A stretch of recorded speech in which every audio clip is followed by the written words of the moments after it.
Greeks used religion, epic poems, and myths in everyday life. Some of the deities of gods or of Mount Olympus controlled much of Greeks' daily lives. Some of the gods are Zeus, Lord of the Sky and God of Rain, Hera, Zeus's wife, who protects and married women and their houses, Poseidon, Zeus's first brother and god of the sea, and Hades, Zeus's second brother who rules the underworld. The Greeks held private and public rituals where the offered and favored the gods. Epic poems were also important to the Greeks. Many authors wrote epic poems like Homer, who wrote the Iliad and Odyssey. The Iliad and Odyssey were based on the Trojan War and the times during. Homer's epics also reflected the Greeks' beliefs of how the gods controlled much of their lives. Greeks used myths every day. Myths were not like Bibles or Vedas. They told stories that told about the history and gods. Myths were used to answer questions. These questions were about why humans act the way they do and the world around them. The ancient Greeks were highly skilled in many arts such as making pots, carving statues, and designing temples. The ancient Greeks were most famous for their painted pottery. Potters made vases, drinking cups, jars, and bowls so people at home could store wine, water, oil, and perfume. The two techniques of Greek artists were black figure and red figure. The Greeks painted scenes from Homer's epics, myths, and Greek. The Greeks were also expert sculptors who created huge statues of gods and goddesses to put in shrines and temples. They also carved scenes to decorate walls for public display and to honor the gods.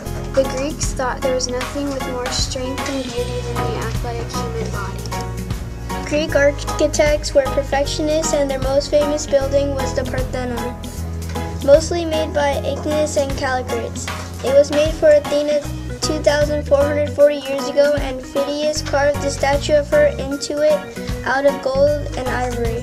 Greek buildings had many columns, friezes, and pediments. Three types of architecture were Doric, Ionic, and Corinthian. Greek literature was linked with religion, and people made lyric poetry, dramas, tragedies, comedies, and fables. Lyric poetry was spoken or sung by an actor or a chorus at religious festivals and weddings.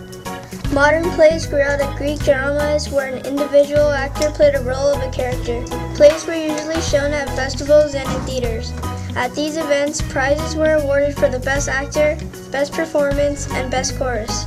Greek plays usually honored the god Dionysus.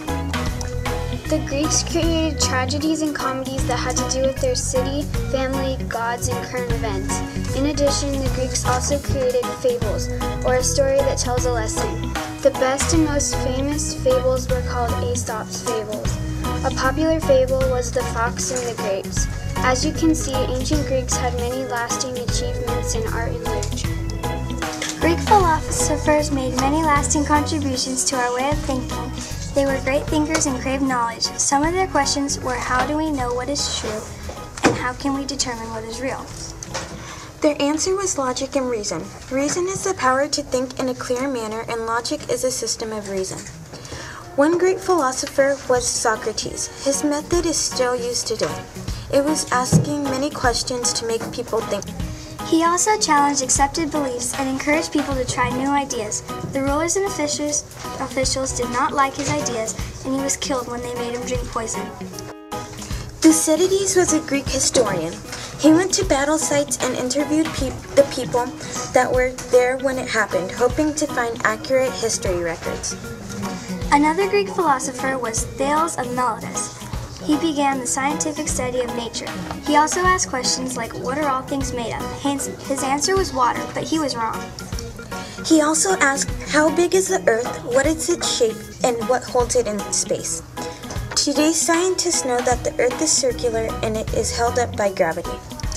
Greeks had a method called the Pythagorean theorem. Geometry students still use this method today. A great doctor and teacher in ancient Greece was a man named Hippocrates. Hippocrates taught his students to diagnose patients by asking about their illness and observing their symptoms. Doctors still use that method today. Those are some lasting contributions from the Greek philosophers.